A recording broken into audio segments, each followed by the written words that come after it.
Welcome back to another episode, and welcome if you are joining me for the first time.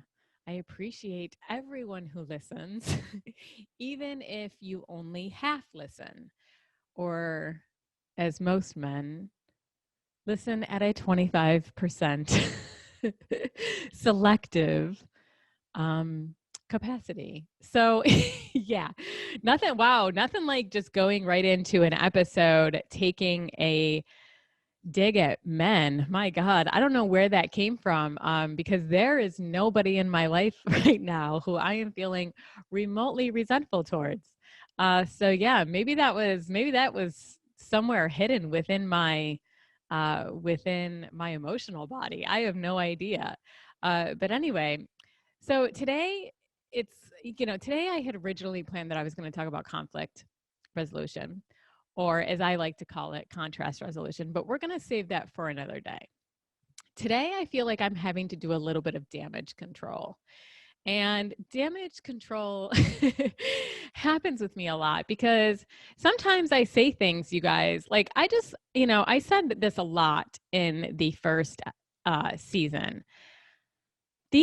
Everything that I am presenting to you here is taken from my life experiences, and then anything that I've studied, anything that I've read, anything that I've practiced. I do test a lot of these spiritual principles and insights and ideas out.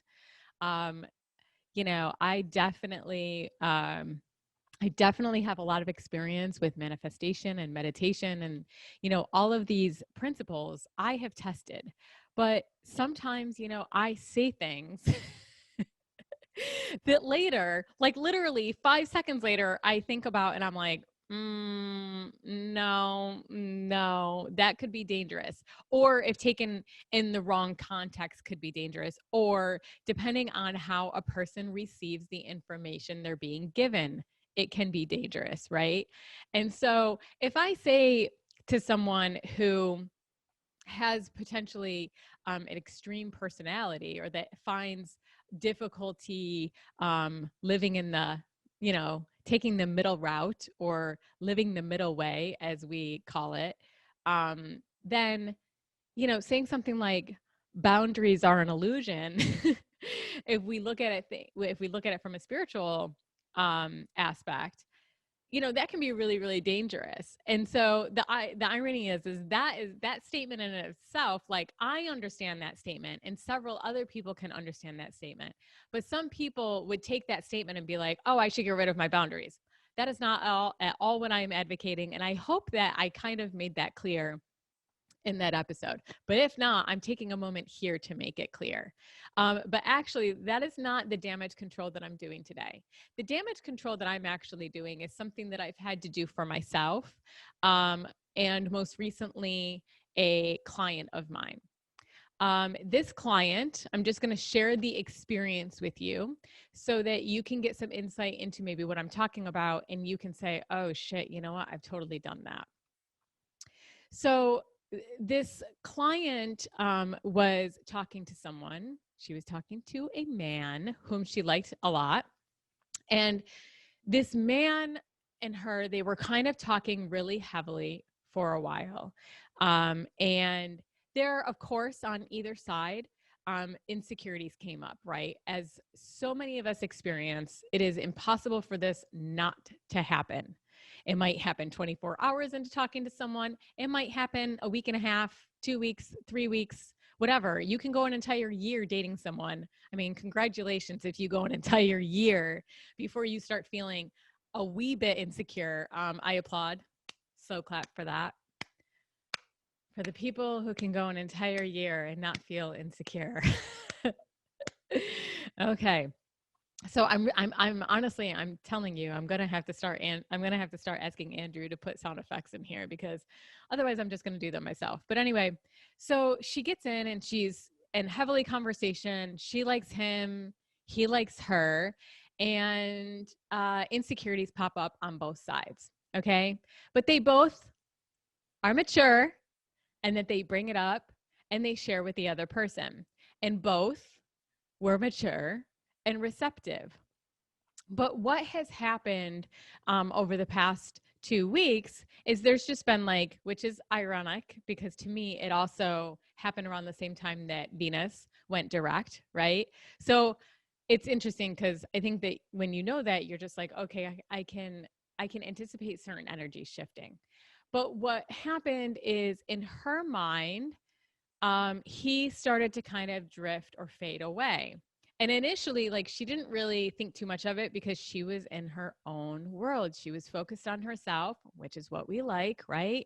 She was all just immersed in her doing her amazing self, right? Living her life the way that she loves to and just taking care of herself. And so she didn't think much of it. But since, it just really hasn't the conversation or the connection just really hasn't seemed to step back in line to what it was. Now, of course, we can say things like, well, things never really stepped back in line to where they were, right? Because everything is changing. The only constant that exists is change. So we have to always approach these types of situations with a certain amount of detachment, and that we can't really go down the road of analyzing, or we shouldn't. We should refrain from going down the road of analyzing what is going on with them and just assuming that maybe they're not interested anymore. But unfortunately, this client in particular went a little bit farther than that and started to do what so many of us do. We start replaying everything in our minds, rethinking over conversations, rethinking over those insecurities that came up, those expressions and articulations of those securities, and, some potential boundaries. We rethink all of that and we just think, shit, did I just fuck this up? Did I just ruin this entire thing? Because look, going back through text messages, he was interested. And then I had to get all insecure. And then I had to basically create all of what she believes to be the demise of whatever connection that she had with him, the connection that they shared, because it wasn't just one-sided. So we all have found ourselves here. I know that I have. And it's so interesting because I think that this is where sometimes I think where a lot of the blame that I have seen myself do is, how did I manifest the situation? I know that we know this to be a fact. And I really hope that you understand that when I speak about vibration, I am in full understanding that nobody is going to be able to maintain a high, like a high level of vibration all the time. And when I talk about, how we are vibrational beings and that everything in our environment is just a reflection of that, and that we attract things to us depending on our vibration. I hope that you understand that I am not by any means saying that you should not be engaging in your healing, that you should not be honoring whatever feelings come up for you. And it has been through my experience, and I have discussed this many, many times on this podcast, that the only way is through, right? So when you feel something, you are to be with it. You are to honor it. You are to acknowledge it. You are to let it flow through you. Because when you go through is when the emotion then just dissipates, and then life naturally moves you forward. And so the best way, which I have discussed many times, to maintain a high vibration is to allow yourself to experience fully what is ever unfolding in front of you to the best of your ability, which means feel it. Feel it. We have emotion. Emotion is vibration. And that is, as Trevor Hall says, once again, the romance, right? The highs and the lows are the romance of life. Without them, what would life be? So first, I just want to say that, and I think so many times, again, because we think our vibration, right, we're putting things out. And so she was just blaming herself so much because she, said to me, was I not, by me honoring what I was feeling, which was insecure, fear, doubt, you know, um, sadness, feeling the need to self-protect. When she was engaging in that, she said, did I lower my vibration? And did that cause us to start to disconnect, or did that start to misalign us? Did we fall out of alignment because of that? And it's so sad whenever I witness this. Either it's so funny, right? Because I've witnessed it with myself, and I witnessed it obviously with friends and family. And it's so sad for me to see this, because it really, a client being in that state just as much as friends or family or anybody else that I know, it's such a valuable reflection to me, because I've been there before myself, and it shows me the amount of self-harm I've done. We are not, when we think of manifesting, and when we say I'm a vibrational being who is attracting things to me, and where my reality is a direct or delayed reflection of what is going on internally, that is paradoxical. There are all truths within that.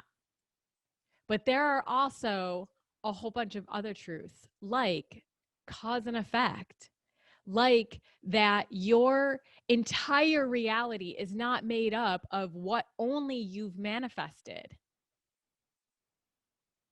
There are billions of people on this planet, and there were hundreds of millions before that. And they did things that have now brought us here. Every single one of us were incarnated on this planet right now because two people came together and decided to, well, or maybe didn't decide to engage in, well, to create a child, right? Maybe they decided, maybe they didn't decide it. I don't know. But anyway, we're all here because of that. Maybe my soul chose, but I didn't choose necessarily to be born in this lifetime. I didn't choose my name. I didn't choose my parents. So there's all of that we have to take into consideration. There are things that have happened before the moment in which you are planting your intentions and watching them grow.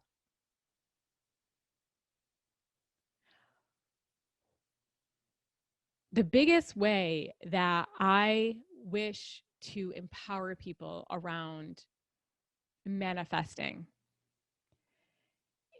is the aspect that you do have control over. And that is your perspective.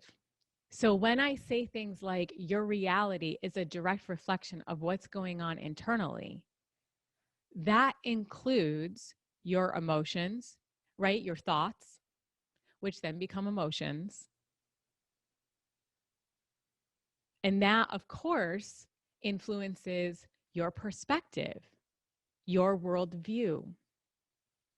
So to shame ourselves over feeling, to shame ourselves over being authentic,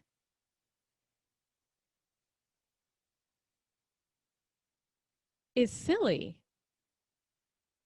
because the reason for connections coming or going doesn't only have to do with ourselves. You can't save a relationship by yourself. You can't further a connection by yourself. You are not solely responsible you are solely responsible for the way that you perceive and the way that you interact in your experience. but you're not responsible for another person driving down the road that just happens to interact with you driving down the road. How you perceive that person and their behavior driving down the road, that is your responsibility. But the rest is just cause and effect.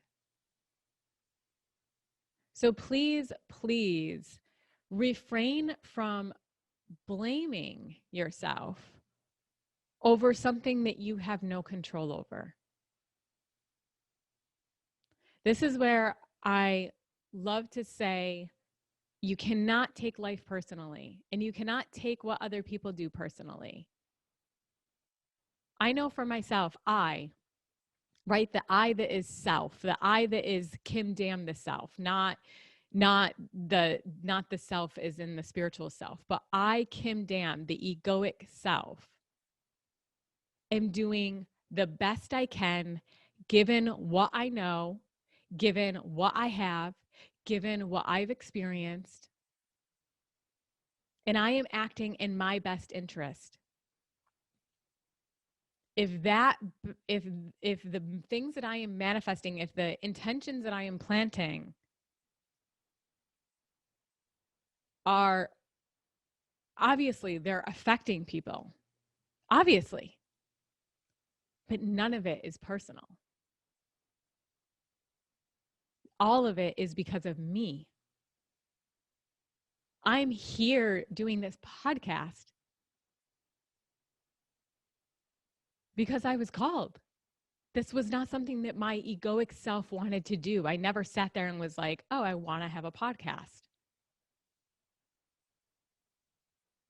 I felt called to do this. I saw several prompts. I didn't even know what Connected was going to be called. I didn't even know what I was going to talk about. So me showing up, while it reaches, right? While it causes a domino effect by me having guests and having an audio engineer and, outsourcing certain things, by me spending money, of course, it creates a domino effect.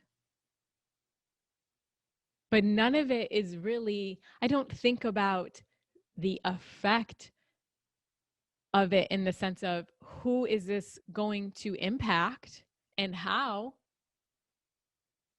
And I think that even if I were going to take that into consideration, can I? I can't figure that out.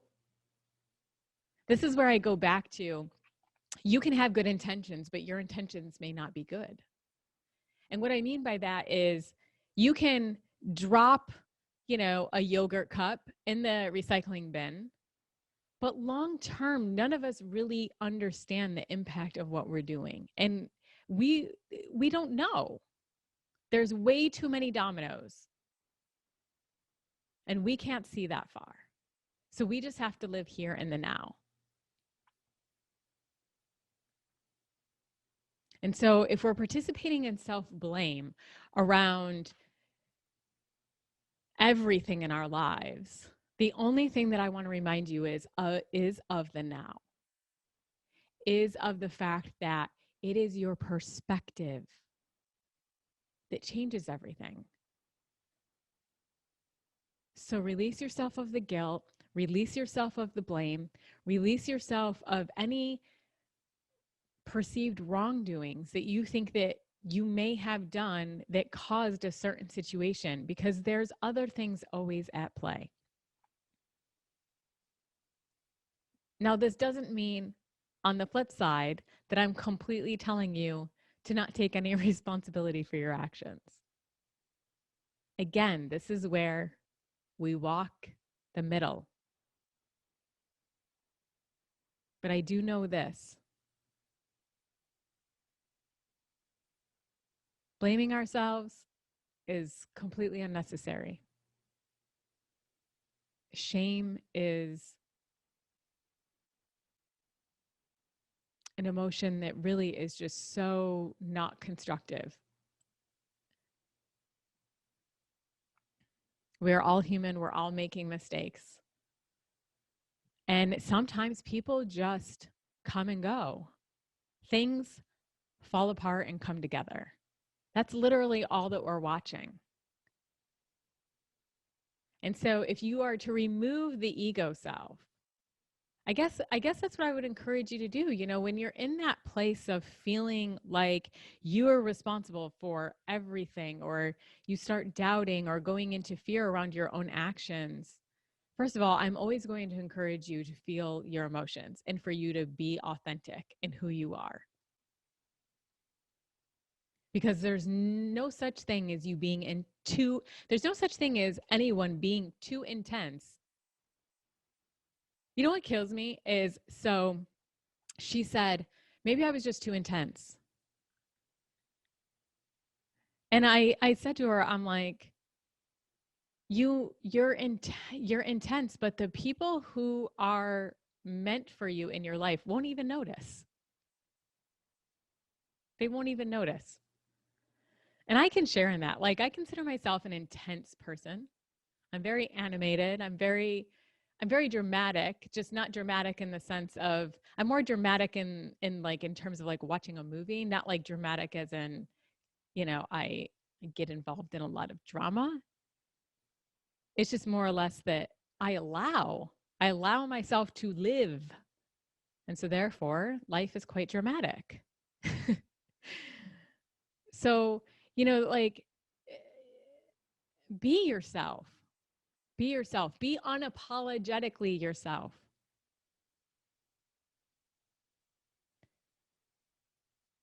And simply because, you know, somebody is not responding to you does not necessarily mean anything about you. It doesn't mean that they're sitting there and they're even saying this person is too intense, or they're too emotional, or they're too insecure, or they're too whatever. Like, you don't even know what's going on in their head. They may just be busy. Or yes, maybe you're not for them, but that's okay. Because the universe is constantly taking notes of what you like and is just getting ready to pedal another person right towards you. I think so often when we shame ourselves over, like, when we start to see energy shift within a connection and the person, you know, we believe is just no longer interested. I think really where that is coming from is the fear and the doubt that there will be like another person that comes along. It's like, oh, that was our only option. I'm going to talk about this in a future episode, and I'm pretty sure the title of this episode, if you're wanting to, you know, if you're listening to this a while from now and you want to go check it out, I'm going to do an episode around problems that I've seen within modern dating. And one of them is this idea that, you know, people I think are just like, well, nobody's perfect and da da da da da. But there's this real lack. There's this real sense of lack that exists within modern dating. It's like we have to take what we get because there's not a person for everyone on the planet. And the universe can't figure out how to get that person to you. There's just this like urgency of, you got to take what you can get. But then like you have the opposite side of that, which is, you know, finding flaws incessantly with every single person, right? So there's like there's these two extremes that I feel like we just bounce between. But yeah. So I think I'm definitely going to do an episode around that. But, you know, I think that that's where it comes from. We're just like, oh, I lost my opportunity. Instead of, oh, you know what? Like, I was being authentic. Maybe they weren't responding the way that I needed them to. And the universe saw that. And there's just some sweet little energetic shifts going on because it's going to bring in somebody else that is more well suited for me. So this is where, you know, I always always insist when people notice that the energy starts to go down within a connection or starts to kind of fade away or conversations get, few and farther in between. I always say, just let it lie. Let it lie. Billy Crystal and When Harry Met Sally. Those of you who know, you know. Let it lie. Or actually, was it Meg Ryan that said that? I think it was Meg Ryan that said it. But yeah, don't force. Whenever you start to notice a shift in anything, hands off the wheel. Hands off the wheel. Full surrender. It is always in your best interest. Always. Your vibration determines everything. If that person comes back,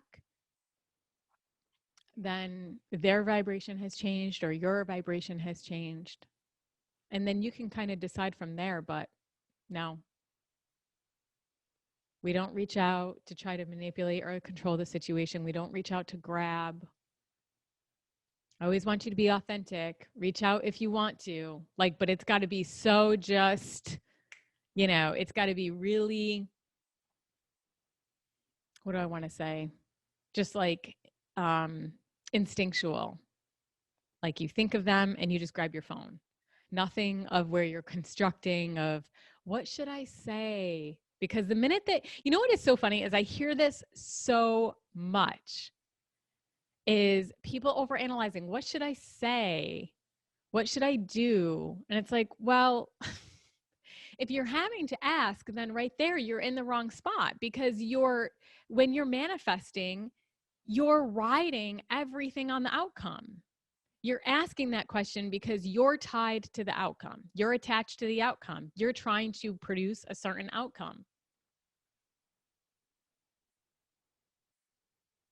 How about not care? How about do what feels so instinctual or just feels like such a part of your essence, such a part of your natural beingness? Be who you are. If people aren't responding to you and you're good, right? I literally, have you guys ever heard of Skippy? I don't know, let's not go there, but I just kind of felt like Skippy is, I think, like a 30 some odd year old virgin. Ab and Preach, if you guys know Ab and Preach on YouTube, they did some episodes on Skippy and he is hilarious. But I could just see Skippy hearing this and being like, Skippy should be himself. If people can't, as long as there are aspects about yourself that you're okay with, if you're not okay with it, then guess what? Nobody's going to be okay with it either, because that's just the nature of this environment that we're living in. If you hate something about yourself, oh man, you can bet your butt that you're going to be lining up with people who are going to hate that crap about you too, and it is going to come out. Or you're going to see what you hate about yourself in them, which is even worse, and then you're just going to be judging the crap out of it. So it's a fun time. I've seen that so much within my own stuff. It's so funny, like all the little judgments that we have and how they're just deeply buried inside our own existence. It's like, yeah, you do that too, bitch. But anyway, yeah. So I just want to wrap this up by saying you are not in control of everything. Yes, you're a vibrational being, but you cannot affect everything. You cannot hold yourself responsible for a relationship falling apart, a connection disintegrating. You cannot hold yourself responsible for that. There's always another person. As they say, it takes two to tango. I feel like that was very much like Lady Gaga in Telephone. You know what they say? What is it? You can't, if you're gonna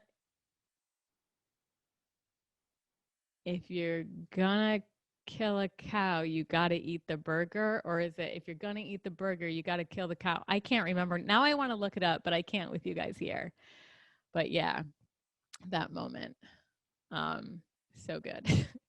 But anyway, okay. I feel like I'm starting to go off on side tangents. So I'm going to leave this there. I just want to do some shameless Get it? Self-promotion. If you guys are interested in one-on-one mentoring, I am now doing coaching. You can find that at kimberlydam.com/coaching. I also have a workshop called Lab Play at Work that I believe will be held at some point in the spring. I'm hoping to announce it soon officially. That can be found on my website. Also, if you go to the workshops navigation page, navigation and then the page workshops, as well as I just announced that Power of 8 group will be open for enrollment on the 22nd, which you guys will basically be hearing this. Let me think about this. You'll be hearing it after that. So I don't even know if you'll get a chance to participate in that. Yeah, I'm super, I just want to apologize to my Connected fam. You guys, I feel really bad. This was kind of like a last minute decision. I was feeling it and I went for it. So if you do by chance hear this, enrollment opened the 22nd and it will officially start the 1st. However, if you are interested and you want to get in on it, you can go to kimberlydam.com and go to community and you'll see it there. And just sign up and hopefully I can get you in. If you're a little late to the group, depending on how many people, I might be able to squeeze you in. So don't freak out if you can't get in, and it's completely free. It's on a first come, first serve basis. I can only take 10 people at a time at the most. So that's what I'm sticking to because it works. However, if you don't make the spring session, I will be doing a summer session. So I'll try to get more on top of marketing that one so that more of you can jump in and join in the magic, because it's going to be amazing and I cannot wait. So yeah, guys, that's all of my shameless plugging. I love you all and I hope you are well and that you stay connected. Bye.